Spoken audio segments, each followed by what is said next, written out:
Welcome back to Sprague Homestead on another Female Farmer Friday. So this week I am talking to Kristen from Lazy C Homestead out in Oklahoma, and we sat down and kind of went over some stuff, and here's our interview. All right, let's just get started with it. So, Kristen, what is the name of your farm and where are you guys located? We are Lazy C Homestead, and we're located in Webbers Falls, Oklahoma, so like east central Oklahoma. Okay. Admittedly, I've been to Oklahoma once and only to Tulsa, where a girlfriend of mine lives. I'm about an hour south of Tulsa. Okay. How many acres do you guys have out there? We have 40 acres. We only use about 7 for the homestead, though. The other 40 we've kind of let be wildlife habitat. We like to hunt and fish, so it's good to have it all right here for us. Very cool. So, what kind of things are you guys raising out there on your homestead? Right now, we've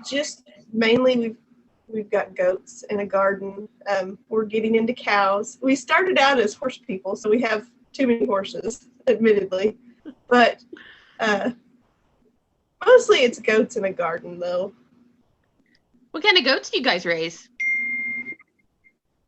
They're a crossbred meat variety goat. They're not super big because I didn't want like a 200-pound boar goat for me to have to deal with. Right. So we bred some down a little bit. They're just kind of a meat breed. That's all right. Most of ours are more or less mutts. They're high percentage this and high percentage this, but they're weird stuff. Like most of our Nubians have like a dash of boar and a dash of like pygmy or Nigerian, which is kind of weird. So that's totally understandable. Yeah, we have a couple that are like, well, we've got 4 that are half Kiko at least, if not almost 3/4. But then like 2 of them are teeny tiny because they were bred out of some teeny tiny stuff. And then the other 2 are giants. And then we've got the rest of them are all just kind of like a boar, pygmy, and some dairy goat, and who knows in there. They all pretty much do the same thing. I mean, goats are goats, I guess. Yeah. They all have the same purpose. Right. So what are some of the things you guys do out there on your homestead? It sounds like you garden. Do you do like dairy with your goats or do a lot of canning, that sort of thing?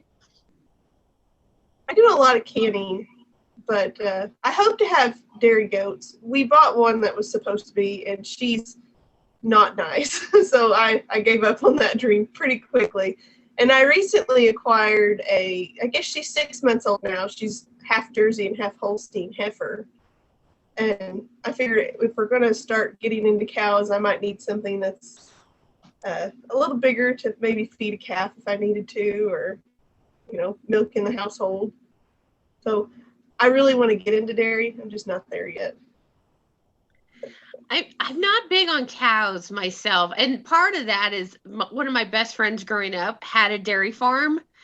And Yeah. I just, she was a big Jersey fan, and I don't know. The cows have just never really, we had some growing up. They just don't appeal to me much. At first I was like, I just want beef cows just to be able to raise like a handful, like a steer every year for us, and maybe raise some to sell, just to kind of have something profitable out of our farm.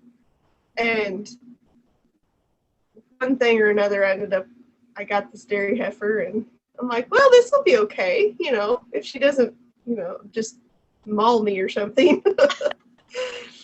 That'd be my luck. I'm sure she'll do fine. But other than like that, we're getting into cows. I want to raise small breed, like smaller cows, maybe zebus, the small Brahma cattle. And really, we just kind of do your basic homestead stuff. We have chickens and a garden and, a little bit of everything. Sounds like you're keeping busy. So are you full-time on the homestead then? I'm full-time on the homestead. My husband, Matt, he works off, but he's at home almost 90% of the weekends. He's at home, so he gets to help build my projects and things. That works. So how long have you guys been there, and how long have you been doing the homesteading thing? We moved here in 2016 or 2017. We moved here in 2017, but I grew up kind of in this. My family raised pigs and chickens and stuff, and his family, he lived in town, like literally in the middle of town, but he was a country boy at heart. He always hunted and stuff. So then whenever we got here, it didn't take me any time, and I was like, well, you're gonna have to build some fences because I've got goats, you know. So is that kind of what made you want to do the whole homesteading farming thing, is kind of a background in it? I missed it whenever we moved off. He worked in a few different states, and I really missed just being connected to everything here, being grounded, having the animals to take care of. That was my life, my whole life. So whenever we got here, that's what we did. Well, that works. So when you first started homesteading, what was the hardest thing to get used to? When we got to this place, there was nothing here. We have 40 raw acres, and it was really hard to get used to. Like, you have to pace yourself with it. I was like, we're building a barn this year, and we're doing this year, and we're doing this year, and then it's like, oh well, we really can't do that yet. Just trying to pace myself. That's the hardest thing. Definitely. I think we all get out there and we want to do everything all at once. And as my husband always says, you either have time or you have money, but you very seldom have both. Yes. So who is your personal homesteading hero, if you have one? And if you don't, that's okay too. Really the only person I watch a whole bunch, like almost every time a video pops up, I have to stop and watch it. I like to watch Jessica Soward's Roots and Refuge Farm. Mm-hmm. And I like that she has her kids. Her kids are always involved in it, and it's a low pressure. But I would love to have her gardening abilities. That's my thing. I think I have a brown thumb most of the time, but I would love to be able to get to the point like she is. Like, she grows everything for her family. Anything that is vegetable related comes out of her garden that they eat, and I just love that. Yeah, I will admit that gardening is I work at it like way harder than I probably should have to. It doesn't, I'm from a family of green thumbs, and it doesn't, I have to force it, but I'm getting there. I get a little better every year. That's how I am. Progress. Yeah, exactly. You got to be moving forward. So if you could homestead or farm anywhere, where would it be, or would you stay right where you're at? I pretty much like where we're at. Our seasons are pretty mild, which we do get pretty hot in the summertime. But I mean, this is the coldest that we've had in probably 10 years. It's 27 degrees outside. And it never hardly, usually like last winter, I actually saw a picture from today last year, and we were outside in t-shirts. So Oklahoma, I think, pretty much culminates everything you need for homesteading. You've got pretty mild seasons and good fertile ground, and we'd probably just stay here. That, and it's really expensive everywhere else because I've looked. You are not kidding there. So we lived in Tennessee for a while, and then in Mississippi before coming back to Oregon. And a girlfriend of mine is right now looking at land in Tennessee, and it's astronomical how far it's come up in a very short amount of time. So yeah, you're probably right where we're at. Go ahead. Right where we're sitting at, we still have I don't know, our land prices are still $1,000 to $2,000, sometimes $3,000 an acre. But you got to get further away from town. Everybody wants to live like as close to town as you can get with 10 acres or 20 acres, and that's not feasible for us. We snatched ours up for $1,000 an acre. Nice. Yeah, land prices I think are just going to keep going up too, which kind of sucks. But so, what do you think is one of make more land? Yeah, true. So, what do you think is one of the hardest aspects of homesteading as a woman? That a lot of people don't take you seriously as a woman wanting to farm or raise animals or anything like that. A lot of people just skirt over you, and really, my husband will say I'm the brains because I've done this and I know what's going on. But that's really the hardest thing is people just don't take us seriously with this. My own family don't take me seriously most of the time. I mean, I understand how that is. We're kind of in the same boat. That's my background. Kanan was the suburb kid, and it drives me crazy when we used to go buy hay and things, and I'd make all the arrangements, and then the guys would only talk to him, and it was like, hello, he doesn't know anything about hay or anything else. But yeah, it's unfortunate. I think it's starting, at least here on the West Coast, it's starting to change. But yeah, I know down south it's still a little funny. We lived in Mississippi for like 10 years, so I got used to the whole, looking past me to ask him stuff, and it used to just drive me crazy. So if you could start your homesteading journey over again, is there anything you would do differently? I would build better fences. That's for sure. Which our fences aren't bad, but I would have prepared a lot more before jumping in it. Especially having goats. Goats will teach you Yes. the holes and the things you've done wrong very, very, very quickly. Yes. So what's one area of homesteading or farming that you're not doing right now, but you hope to be doing in the future? I know you said dairy. Is there anything else that you're hoping to do going forward? We hope to be able to produce all of our protein from the farm itself, like all of our meat. And I want to be like no dependency on the store for any of that. That's my like next 2 to 3 years for sure.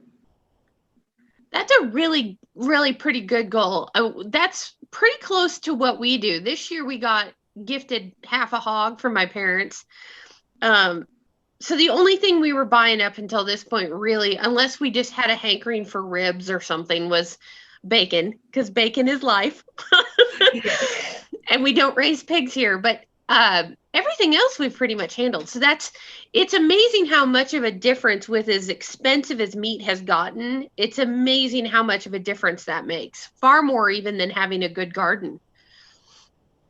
Yes, which we've got I guess he's close to 700 pounds, a calf we're going to butcher. And we also want to do all of our butchering on site. I just feel like it's a lot more ethical for the animals. Like, he was a bottle calf. I would hate to take him from the only place he's ever known to people that he don't know. That would just stress him out unnecessarily. Same thing, we have a pig we're going to butcher here pretty soon, which we've done that before, but the calf will be our first big animal to do ourselves. And that's a big critter. In my family, we've always taken them in, but our family used to home process elk and stuff when the guys would go hunting. So big animal for the most part. Yeah, we do all the deer and things. So, and we do a probably about 15 wild hogs a year for ourselves, because there's a huge wild hog population right around here, and it just kind of naturally goes with things. We really enjoy it because you know exactly what went into it. You know exactly how much you paid for. True. Do you guys get much in the way of wild hogs on your place or just around you? We do get them coming through pretty often, but they tend to stay like on the southeast of our property. It funnels down into a farm field, and they tear that up. So ours is kind of a pass through between places for them. So they do root and things, but it's not super bad.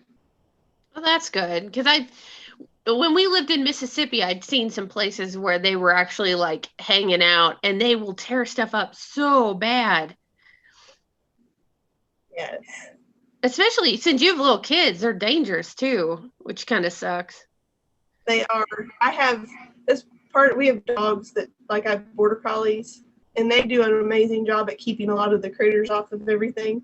And if one does slip through, my oldest female is Mia, and I've seen her kill a coon trying to get in the chicken coop before. So, I mean, they do a really great job of keeping our little place safe anyway. Well, good. Dogs are worth their weight in gold if you've got a good one. Yes. So what do you think is the biggest mistake that new female homesteaders make? They want all the things at once. Very true. Very true. Like the first garden I built, the first year that I gardened, I just did molasses tubs because I just had a baby that, like, just before that, and it was kind of like, oh, this will be low maintenance. But then I was like, well, I want 15 kinds of tomatoes and I don't have enough room for, you want to do all the things at once. It's more like, let's just try a little bit and then we'll add next year and add next year. That's very true. It's really tempting. And like, I've got a good friend who is in a new rental house, and so she's getting her seed packets together for her garden. And that's one thing she's got is like 20 varieties of tomatoes. And she's got this itty bitty yard. And I'm like, I don't know where you're putting all these, but good luck to you, sister. She's got racks started in her house. And she's like, I think I'm going to have extra tomato plants. Do you want any? And I thought, yeah, it's you and a boyfriend on occasion who comes to say, I'm thinking you've got too many tomatoes. So if you could give one piece of advice to a new homesteader, what would it be?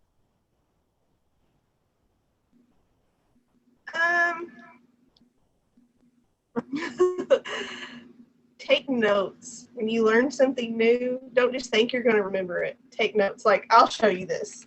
I have notebooks on here. I have one for whenever if I'm doing a live chat, I take notes on who's in there so I can remember to go back and watch people. This one's all garden stuff. Like, if I learned something new about a plant or there's something that wasn't on the seed packet, I always write it down. This one's all animal stuff. Take lots of notes. That way you don't forget things if it's wrote down. It's there. So then, say you've got a sick goat. Well, this is how the vet wants you to treat it, or this is how somebody down the road said that you should treat it. I always write it down. And if it works, it works. If it doesn't, we'll try something else. But I was a vet tech, so I got really used to taking notes on everything. Like, this is the condition they're in, and this is the treatment I'm doing, and this is 2 hours later, this is what they look like. Writing everything down, because you can't forget things that's already wrote down. That's very true. I do the same thing, but I lose notebooks. So I have like 40 of them scattered all over the farm in various states of notes about this or that. And it's like, one day I will get these all in one place and maybe it will make sense to somebody other than me. It's just been the last year that I've really gotten this organized, like this far. Like this, I know what's in each notebook now. Well, that works. I was using one notebook for everything, but yeah, that's confusing. Yeah, having them separated probably makes a huge bit of difference. All right. Well, thank you, Kristen, for hanging out with me, and we'll see you next time. All right. Thank you. Thank you. Bye-bye. So it was really nice to sit down and talk to Kristen and kind of go over some stuff from her part of the country. So that is our interview this week. Now, if you'd like to be on one of these episodes of Female Farmer Friday coming up, kick me an email at srhomestead@yahoo.com. You can also send me a message through Instagram or Facebook. I am looking for ladies who want to participate, and it's a good way to kind of advertise your farm and what it is that you're doing, and also just kind of share with the female homesteading community. So if you're interested in touching base with Kristen and finding out more information or just keeping up with what they're doing, be sure to look up in the description and we'll have some links to their social media account. So that's it for today from Sprague Homestead. We will see you next time. Happy homesteading.